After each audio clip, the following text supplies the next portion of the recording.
Hi again. We are very happy to be here. So we means this is Balz Aschwanden. My name is Michael Husar. We are with the University of Basel, Switzerland. And there are a couple of service providers at the university. We are with the client service organizational unit, but more about our university later. I'll start with a short overview about who we are. So this is to set the scene for our solution we found for configuration management. I'll give a short structure of the university. Then about configuration management, and this leads to the challenges we had to face on our way. After that, we concentrate on ANTS. Our solution comprises a couple of components, therefore we call it the ANTS framework. At the end of the talk, we take a little step back and provide you with a bigger picture. So let's start right away. This is a picture of our main building in Basel, Switzerland. We are talking about 5,600 employees with an equivalent of roughly 3,000 full-time. There are 4,300 scientists and 1,300 administration people. This includes us. We are talking about 13,000 students. We have 7 faculties and 29 departments. But we are not situated in one big campus. We have 90 sites spread all over the city of Basel. And for us as a service provider, this is a very interesting fact. And this is, of course, reflected in our organizational structure. Let's try this wonderful pointer here. Wow. So the client services and support unit is split into service desk and client services. And client services is our department. We are responsible for all the tool chains, backends, and we provide those for Linux, Windows, and Mac. Today, of course, we concentrate on Mac. And down there you see we have also, here we go, 5 IT service centers. And only through these service centers we reach our clients. They use our tools. And they service the clients in the field, and they are spread all over Basel to be close to the end users. So for us, user experience is twofold. On one hand, of course, the end user experience. On the other hand, we have to take care of a good experience of our co-administrators in the field. So what do? We do what all system administrators do. We do patch management, software delivery, OS deployment, remote control, software licensing, monitoring, inventory, and the topic of today, configuration management. For all these tasks or services, as you called it, we were rather content with what we had on toolchain. We weren't happy what we had for configuration management. So last year we started a project to change that. And of course, the new tool has to fit into our existing tool chain. We are looking at Git for version control, Jamf for DEP, VPP, and all its other features.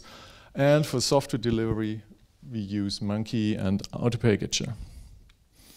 So, configuration management. We started the project with a little step back and said what we don't want to do anymore. We don't want to do clicking, we don't want to do app remote desktop, no more scripting or even more complicated scripting. You know these scripts where you have endless if clauses just to take care of every state a machine could be in and act accordingly. We don't want to do that anymore. We wanted infrastructure as code. So Wikipedia helps us with a nice definition. You can use declarative definitions rather than a manual process or a collection of scripts. Sounds great. And the tool comes with its own logic, and it detects whether a change needs to be done or not. So no if clauses. And you just have to define a state you want the machine to be in. Wonderful. So let's say you want to have Tomcat installed. The tool takes care whether there is Tomcat installed or not. It does the right thing.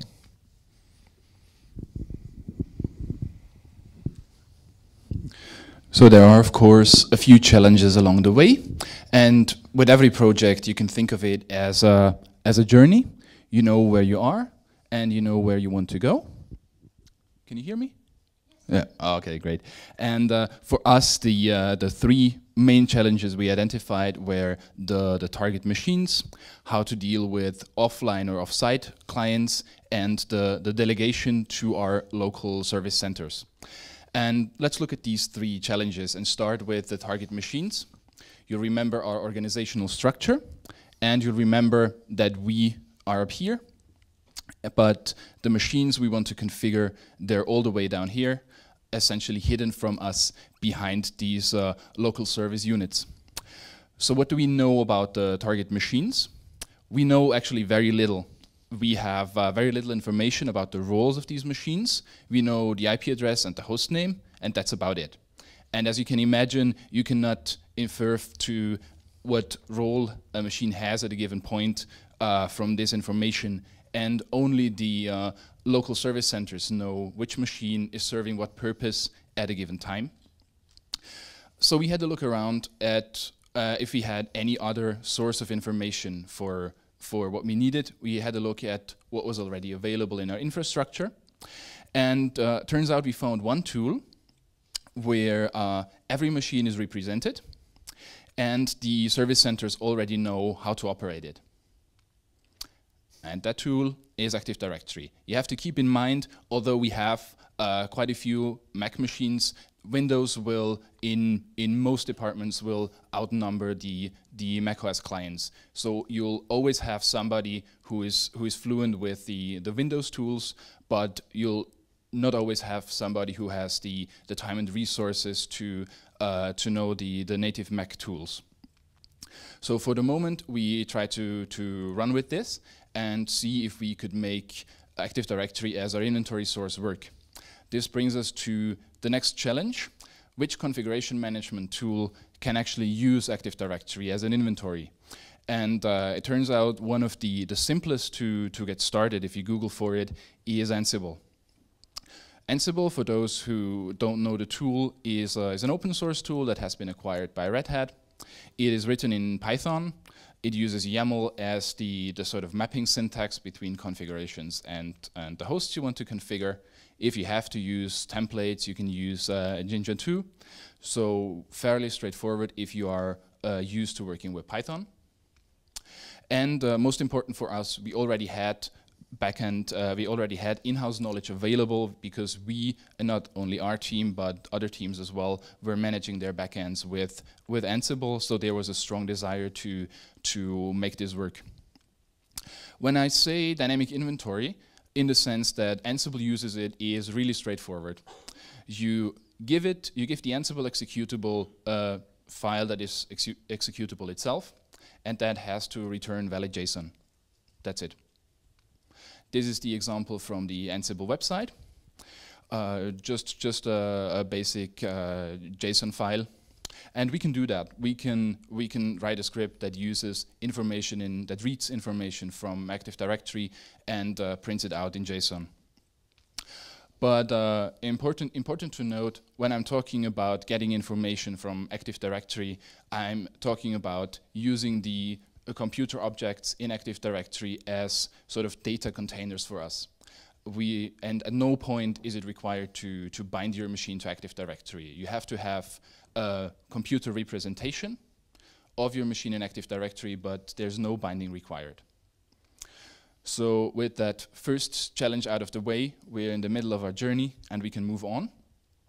These pictures, by the way, they have been provided by our team leader, Marcel Zink, who worked hard to make this project possible, but who couldn't make it today. So enjoy. But moving on to our next challenge. And for this one, you have to keep in mind how Ansible traditionally works. It runs on your admin machine. You give it an inventory file.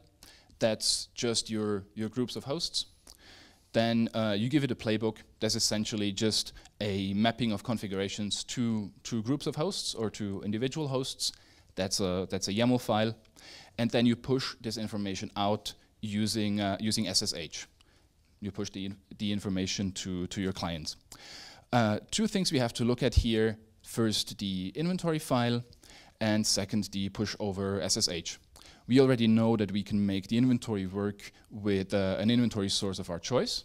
But as you can imagine, pushing information out over SSH is a very poor choice if you're dealing with mobile clients.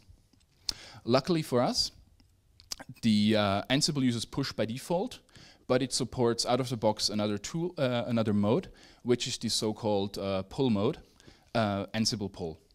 And this runs locally on your client. So in that case, you have your client machine. Once Ansible pull is triggered, you have to give it a Git URL. Then it will do a Git clone, get the information on the machine, and then apply the playbook locally. This takes care of the offsite and offline problem quite nicely, and it gives us additional advantages. The first is we are forced to use version control. Because the client does a Git checkout, if something's not in Git, it doesn't get applied. Because we're forced to use Git, we can also leverage its powerful release management workflows with branching and with pull request reviews. And we have even some basic delegation using pull requests. So if a local client service provider wants to update a policy, they can open a pull request with us, and we can then say yes or no, or you have to change something.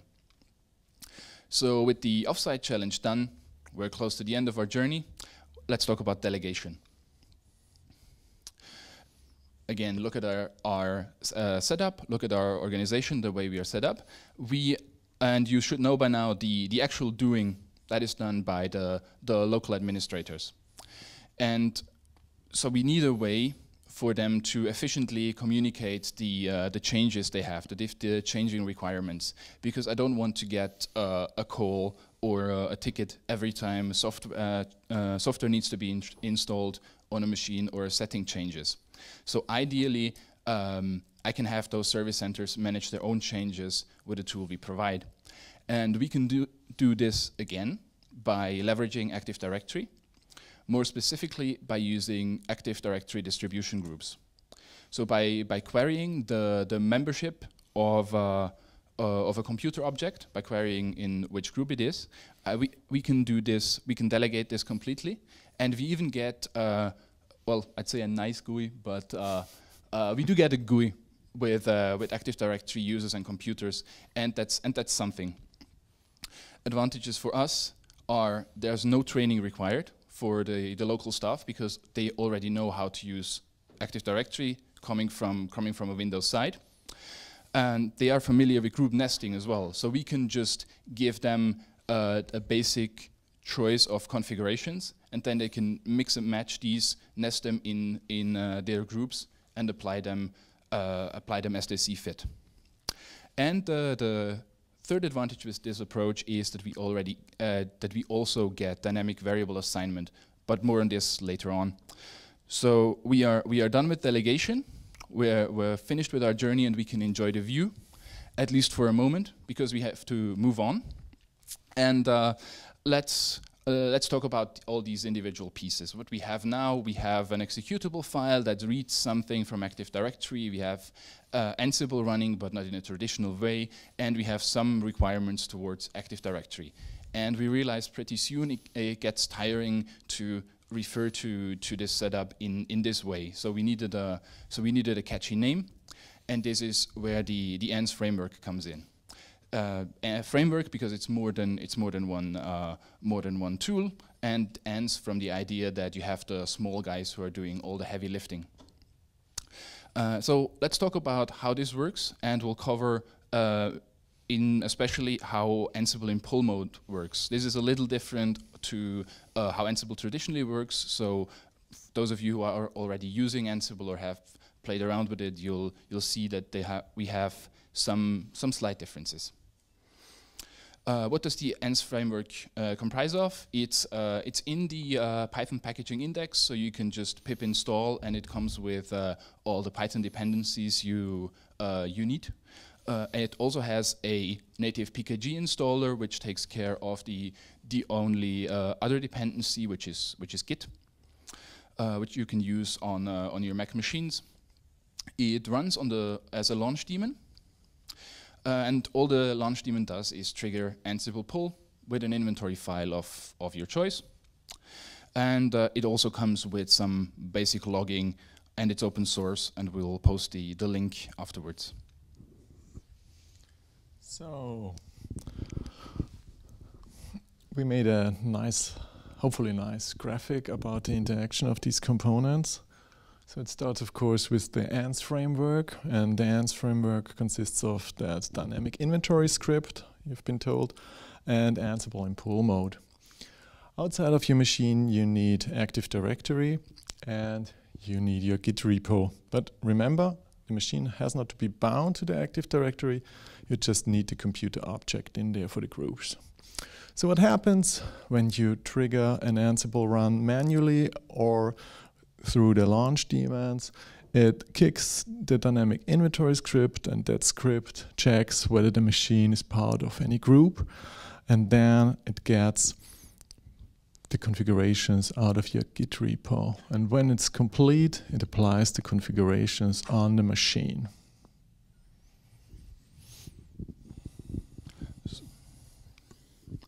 So what does this look like under the hood? That's the actual command in Ansible pull that gets run, but that's just here to confuse you, because it's actually quite simple if we go through it step by step. First, the Ansible pull executable. Then you have to pass it an inventory file. That's easy, can be any executable. Because we're doing a git clone or a git checkout, we also have to tell it where to check out to. We have to provide the git URL. Then we can say which branch or which tag or even which commit to check out. If we want to check out over SSH, we have to provide a private key. We can let it sleep for a random amount of time, so we are not DDoSing our infrastructure. Then finally the playbook. We're also passing in the -clean flag, which will cause Ansible pull to override any local changes that have been made to the Git repo, and we're passing it the -force flag, which will tell Ansible pull to continue its run even if the Git repo could not be reached, and this takes care of offline clients quite nicely. So you can either type all that, or you can just tell ANTS to run optionally with the -wait flag.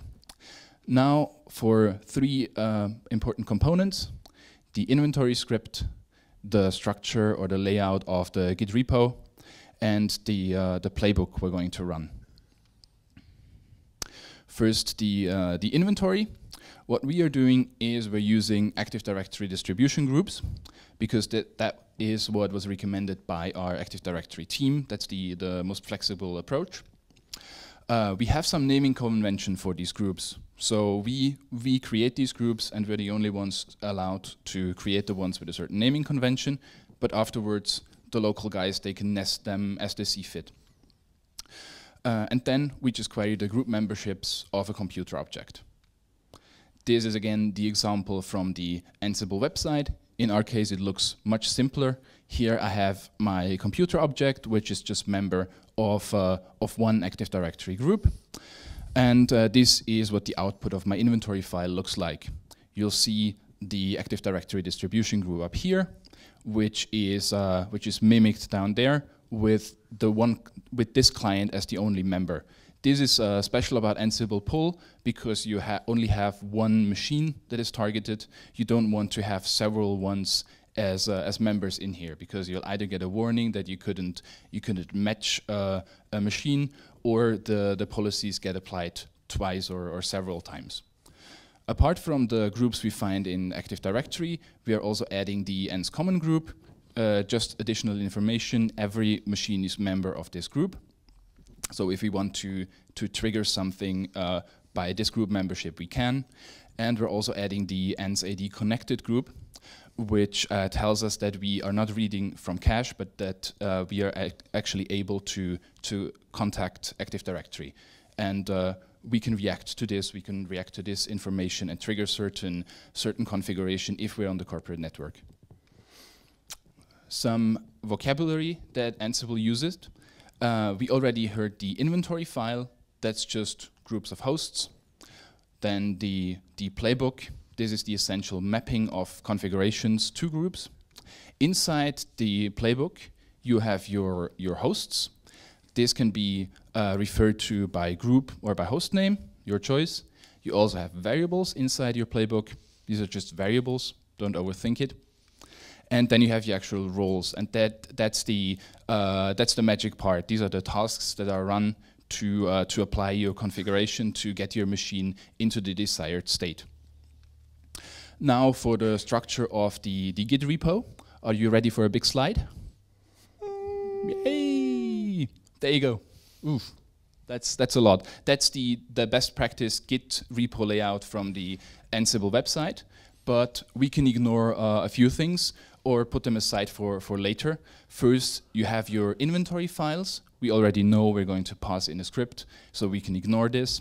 Then we have our variable assignment. This we're going to talk about later.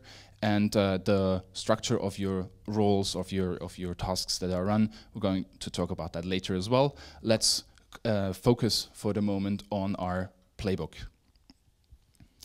The playbook usually has its hosts, just the mapping of the previously in your inventory defined clients.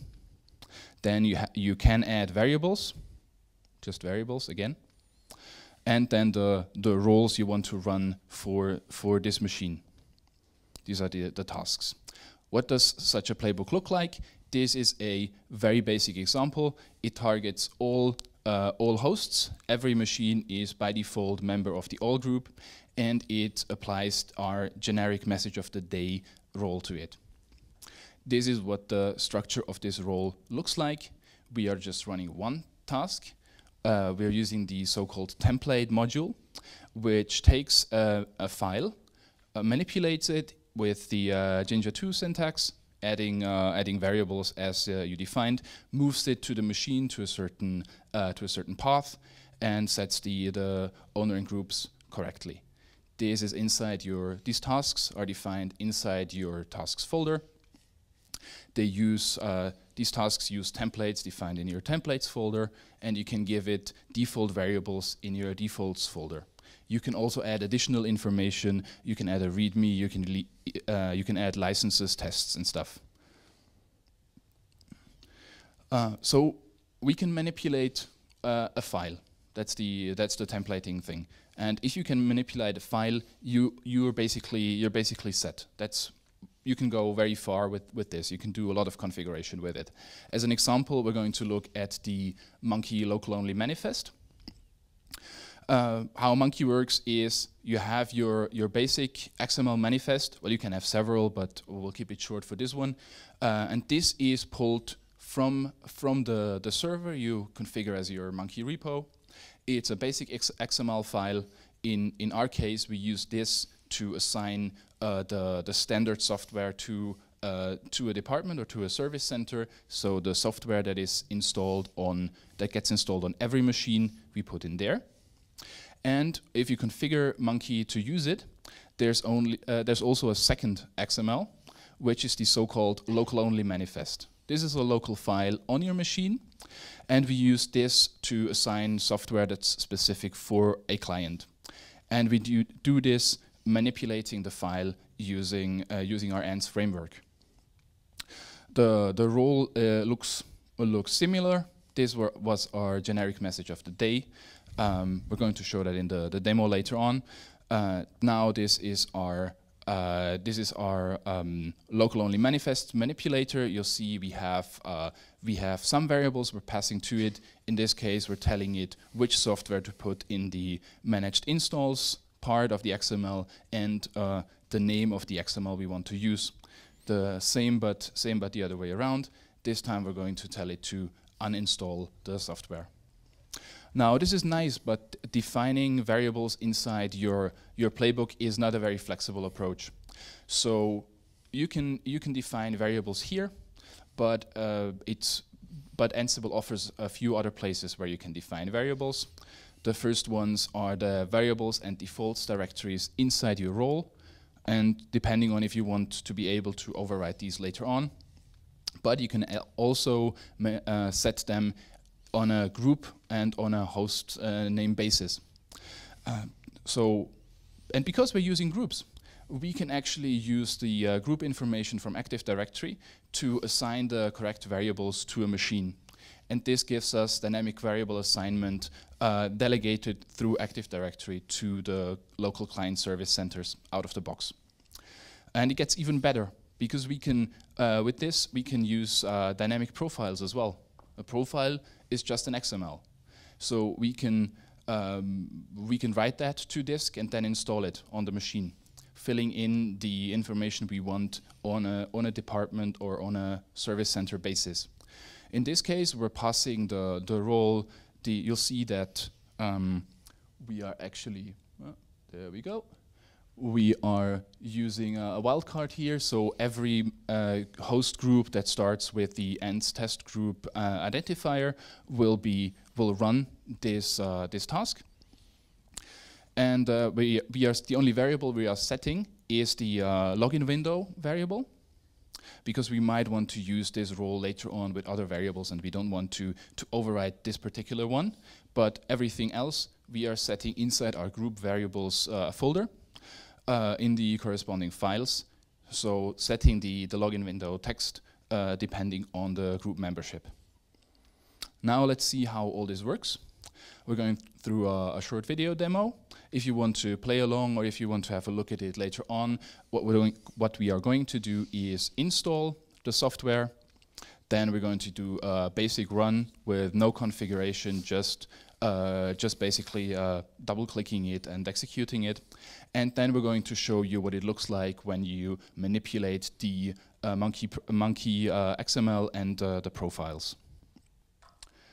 So let's see if this works. Ooh.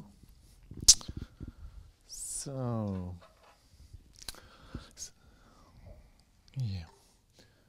Since we are not very good friends with the demo gods, we recorded a video to be on the safe side. You see here, we download the package. That's because the package takes care of all the dependencies. It checks whether the Xcode command line tools are installed and does this. For this demo, we did it already, so we speeded up the demo process. And of course, the other dependencies, we have the launch agents, they are installed, and we have the path set. So yeah, we continue installing this package. Next thing, we have to authenticate. And after writing the files, we are asked to move the package to trash. So wonderful. Here it goes. We start with our first manual ANTS run with sudo. And as you see, the path is found. And here you can see this is the typical output, the play recap of an Ansible run. The machine is called It's a Show ITS Unibus CH. We have two tasks here. The one is green, the other one is yellow. So one is changed, the other one is okay. No machine has been unreachable, no machine failed, so that's good. And we open a new terminal window and we see the message of the day, because this message of the day is set for all machines. So let's have a look at the groups. So let's type that in with the option -G for groups. And you see this is just a basic setup, the ANTS common group here with the machine and its name in there. Here. Last but not least, we want to have a look at the repo that has been pulled, because it's a rather long name. We'll copy that path. And of course, we wanted to learn something. You have to sudo that, and we do a double bang, as we learned. Here it comes. And you see that this is the basic structure with our main YAML and roles.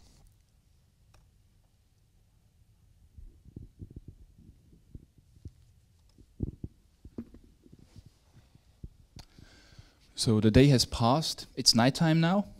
What did we do during the day? We did install monkey and configure it to use the local only manifest. And also we did configure ANTS so it can talk to Active Directory. We didn't bind the machine. We just configured it to read. And now we are going to have a look at the groups, you'll see we're in the ANTS test group, the ANTS common, and we can actually directly read from Active Directory, not reading from cache. Now we're going to run the playbook. You can configure Ansible poll and ANTS to, that went a little quickly. You can configure it to use any playbook you like. Main.yaml is usually the basic one, but you can really take whatever name you want. And here we see we have quite a few things that were okay because they were already present. And two things that changed, we did change the local only manifest. And the nice thing about this type of framework is that we can also react to changes.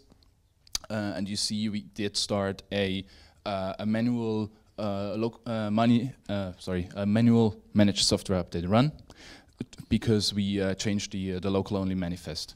We have a look at it and you see CyberDuck is in the managed installs part, so pretty straightforward. And while I was talking, managed software update was running in the background, and you'll see CyberDuck is now offered as a pending update. So, and this is something you can delegate completely to your service centers if you, or to your local administrators if you configure the Active Directory groups correctly. Now let's look at the structure of our playbook again. You'll see it's the same structure. We just added a couple more of those .yaml playbooks because we want to have different ones for the different roles.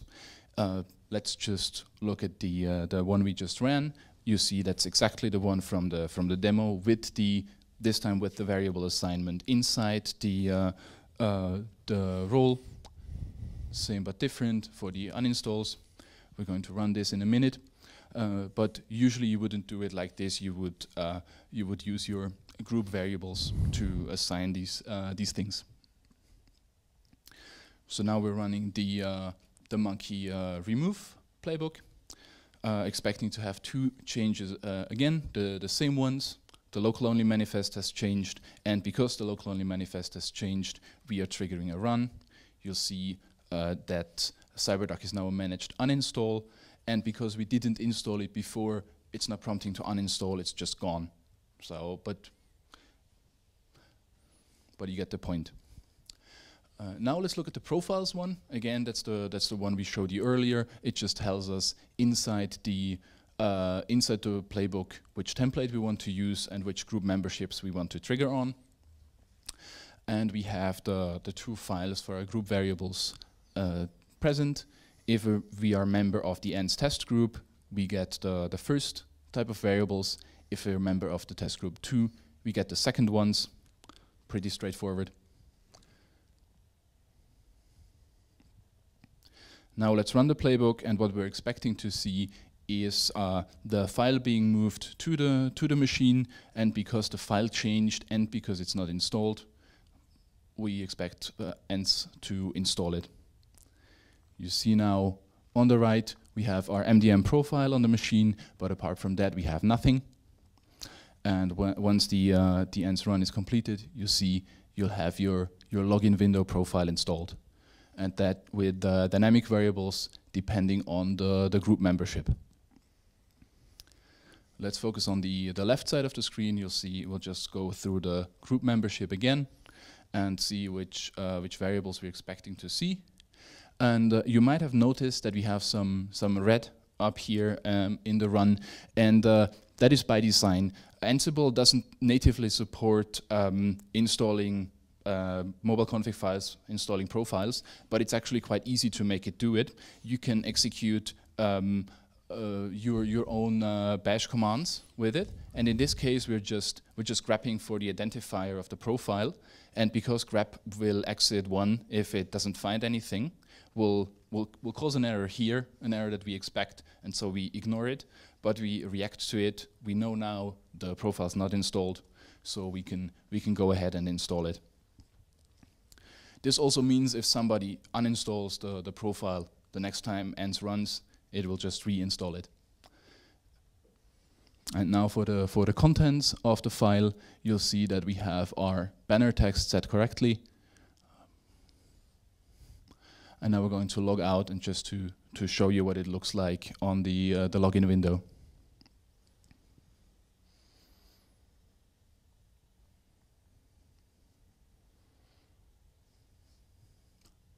There we go.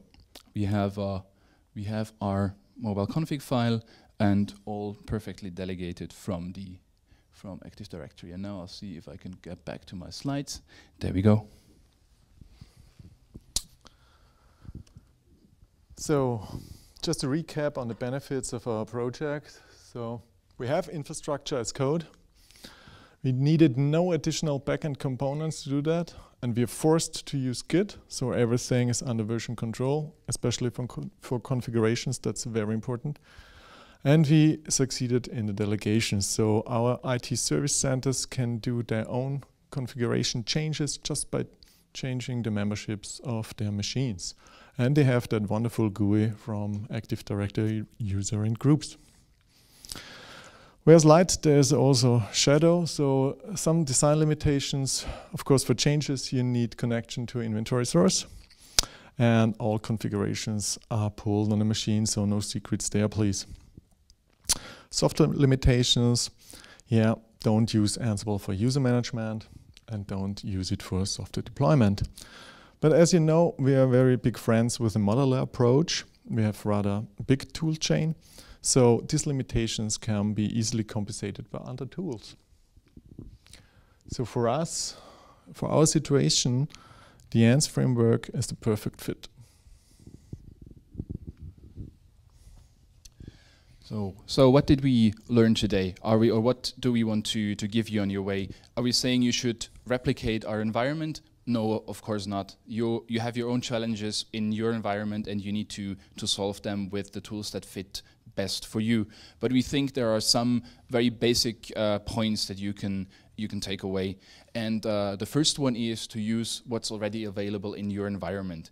It can seem tempting to just set up your the flavor of the day service, but keep in mind you have to maintain it. You have to teach your colleagues to use these tools if you ever want to go on holidays again. So if you look at the whole life cycle of a tool, it sometimes is easier to just use what's available there. Have a modular setup. We said the ANTS framework is not perfect, and it doesn't have to be. And there's probably not one perfect tool that does everything for you. But with a modular setup, you can pick and choose what you want to use. And if you pick and choose, do not customize those tools, but use them as they come out of the box, and use small scripts to glue them together. That's essentially what the ANTS framework is. And then you can really optimize your workflow because you use the best tool for the best job. Make your coworkers feel comfortable. If they have a tool they're already comfortable using, see if you can have them continue that tool, and that will save you some discussions later on. And last but not least, if you can separate user interface from backend, that's a big plus. It also means you can switch out components without the others noticing. So that's it from us. If you want to have a look at ANTS, that's the GitHub URL. And if you want to get in touch with us, we are on the MacAdmin Slack, usually around the Ansible channel. Thank you very much. And, questions? I think we overran a little, but if we probably have time for one question if there's one. We have to throw the box. We have to throw the box.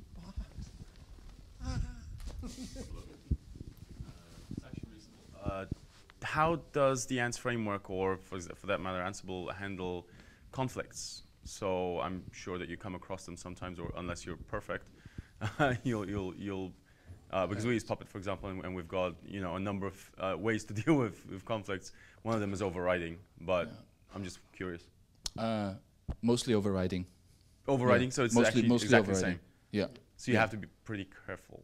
Yeah. Well, I mean, because you have everything you do yourself in Git, you're talking about conflicts like people overriding stuff, or same setting being effectively having different kinds of values in different places, and as you apply things, you obviously apply them layer by layer, right? And then eventually you get to the end state. How do you ensure that the end state is what you actually want it to be?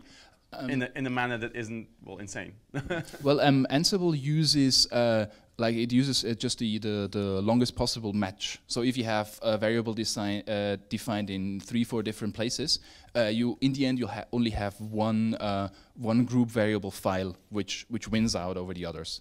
And there's I think in the Ansible best practices it says it's pretty reasonable. Like you have your in your role in your defaults folder. That's the weakest link that gets overwritten by everything else. Cool. Then you have your I think it was the variables you have in your groups folder, then your host names, and then everything in roles variables. Okay. And so this is pretty reasonable, and we haven't had, like with variables, I think we haven't had conflicts. You have to, of course, the beginner's mistake will be to set a setting in one place and then reset it in another one, and then you just have a loop. But this gets picked up pretty soon if you see, well, you have one computer that's always on the changed state. So sure. Okay, thank you very much. Yeah. You're welcome. Do we have time for one more?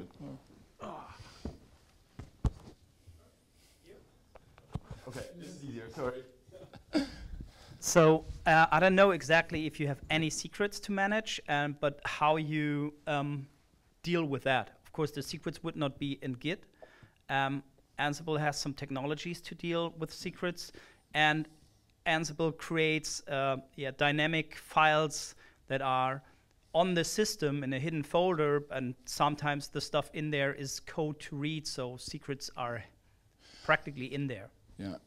Actually, if you want to be with a pull, if you want to be really safe, assume that everything you do is readable by the user. Because I mean, the traditional way to go about it would be to use an Ansible Vault, but then you have to provide it a password for that. And in the way you would do it in a pull mode is you would put that file somewhere on the client to decrypt it. So basically, you have it on the client, so the admin user on the client can read it.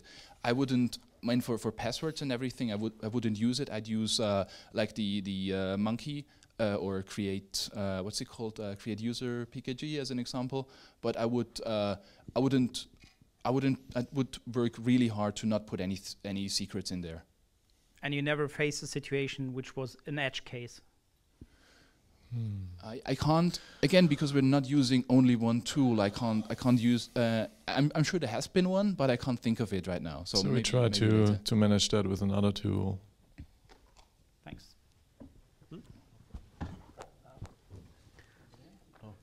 I'll be really quick. long throw. Sorry. You mentioned about using the computer object.